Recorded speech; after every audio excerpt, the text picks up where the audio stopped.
Good morning, good afternoon, good evening to each and everyone, especially those at the other side of the world.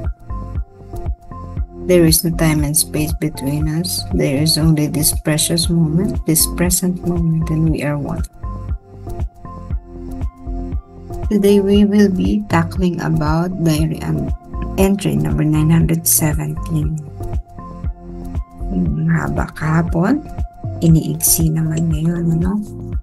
How great is God's mercy, that every soul praise it.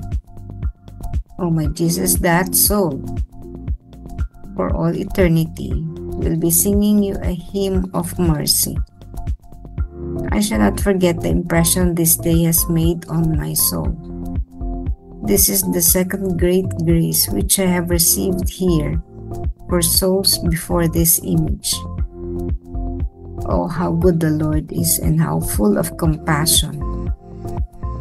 Jesus, how heartily I thank you for these graces. O anong dakila ng awa ng Diyos, kaya ang purihin ito ng bawat kaluluwa.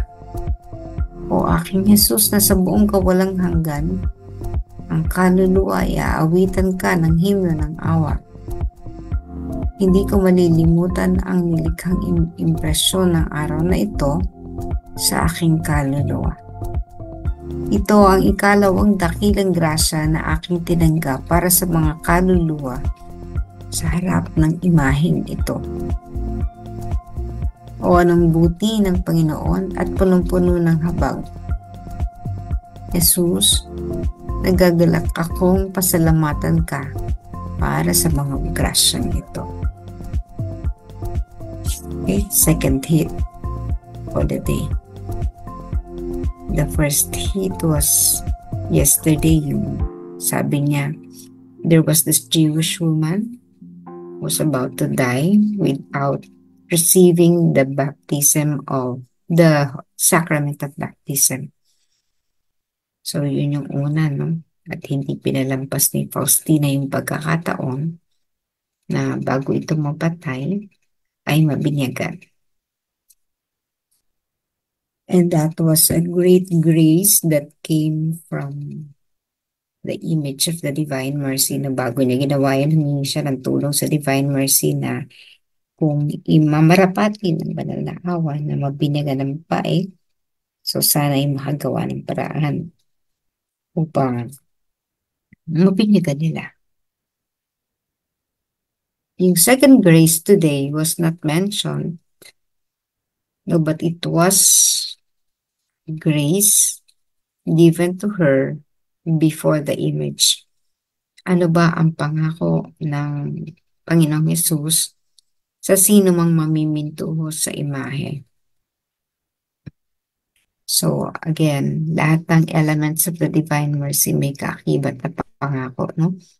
At sa sino mang mangangako na tatanghalin ang imahe ng banal na awa ay magkakamit ng buhay na walang hanggan at ang ating Panginoon mismo ang magtatanggol at magsasanggalang sa kanya laban sa kanyang kaaway na nandito sa lupa. Yun yung sinabi niya, no? Sa sino mang mamiminto sa imahe. Ang Panginoon mismo ang magliligtas sa atin. Magdadala sa atin dun sa kaluwalhatian that our soul is nararapat, no? In accordance with the level of our soul. So dahil ito pangalawang hit niya for the day, the second grace that she received for souls on that day,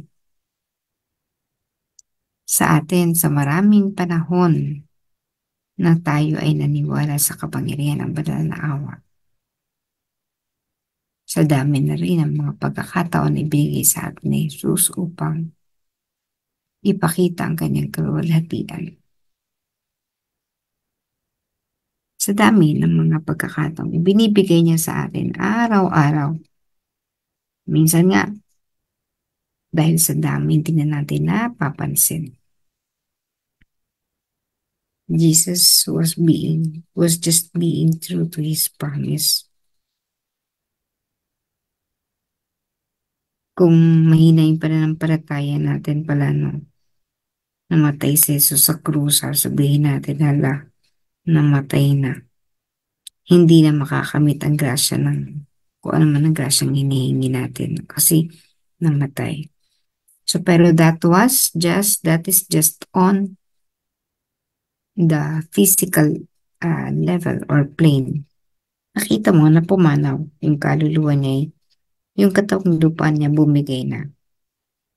Pero kung titingnan mo yung soul, ang kaluluwa ng Panginoong Hesus ay higit na maningning kaysa dati. Right after his death, kung saan ginamit niya ang sarili niya bilang ah, isang handog. So she offered herself. Yung grace nun, kitang-kita dun sa quality of her soul. If we would also be able to see how she was able to affect the level of the soul, magagalak tayo at sasabihin din natin, grabe, totoo nga, no? Ang banal na awa, ang pag namintuho ka even for the image alone, no? Hindi mo alam mag-chaplet, hindi mo alam mag 3 o'clock prayer, hindi mo alam mag-novena, dami mo hindi alam sa devotion. Pero, by just looking at the image, ito pala ang magbibigay sa atin ng walang hanggang biyaya. So, ano yan, no? Yung Faustino was just reiterate lang niya kung gaano kalakas yung imahe. Kumbaga, kung sino man ang may hawak nito, masigit pa rin pinagpapala, no? Sapagkat nagiging instrumento siya ng pagpapalaganap ng banal na awa.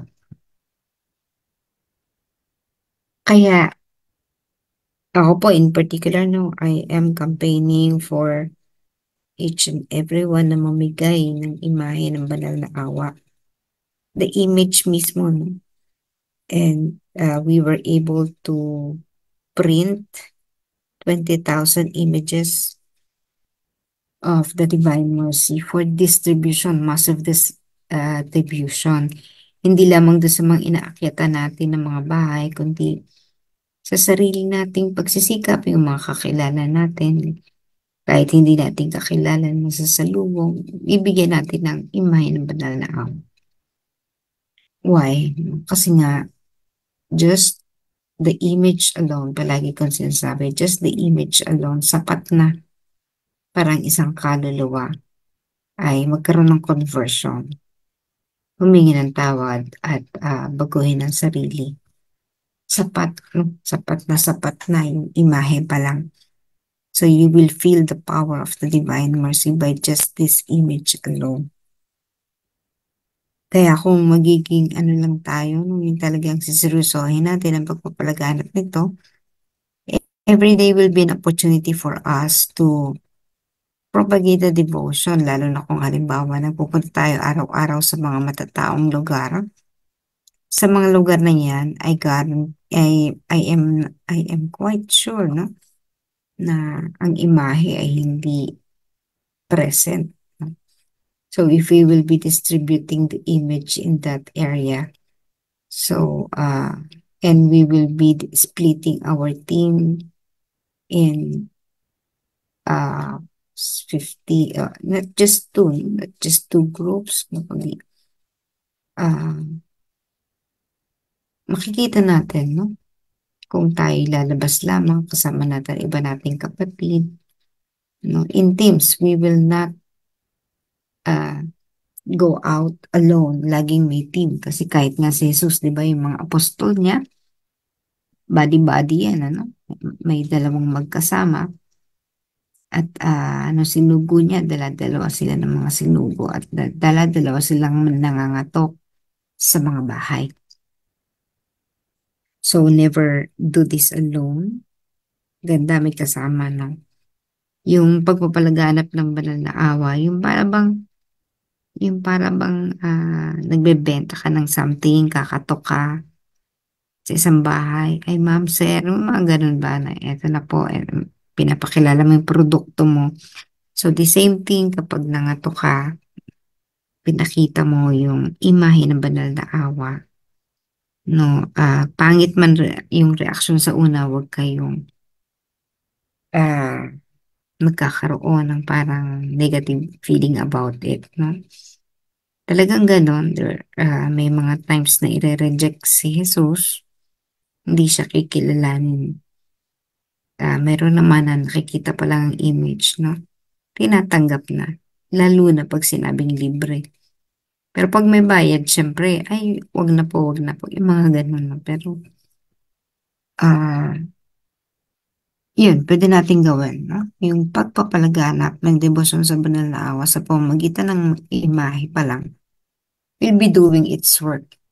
Magkano lang naman yung imahe. That's why we had it printed in volume para maibenta natin ng mas mababa. So if you'll be buying 100 pieces, no, 330 pesos, imagine niyo kung maipapamahagi mo yung 100 pieces of the image of the Divine Mercy, you will be able to convert 100 souls. Minimum. Now, why? Why minimum? Kasi in the house, halimbawa sa isang pamilya mo yan binigay, in the house, how many people are there in the family? So, if you will be able to convert at least one member of the family, that would be 100 souls. Pero kung dun sa house level or dun pa lang sa level ng mga yun sa kanilang mga tahanan, ay sama-sama nilang tiningnan ang imahe ng banal na awa, conversion will be more than one. Kaya, yun po, no? Just by distributing the image of the Divine Mercy, nakaka-convert na tayo ng maraming kaluluwa. Para kang tumatama sa loto whenever His grace will be coming your way, no? Hindi mo asahan. So again, that's the power of the image of the Divine Mercy, and may we be able to maximize the image, no? Hindi yan ipinapinta ng Panginoong Yesus para lamang maipinta siya.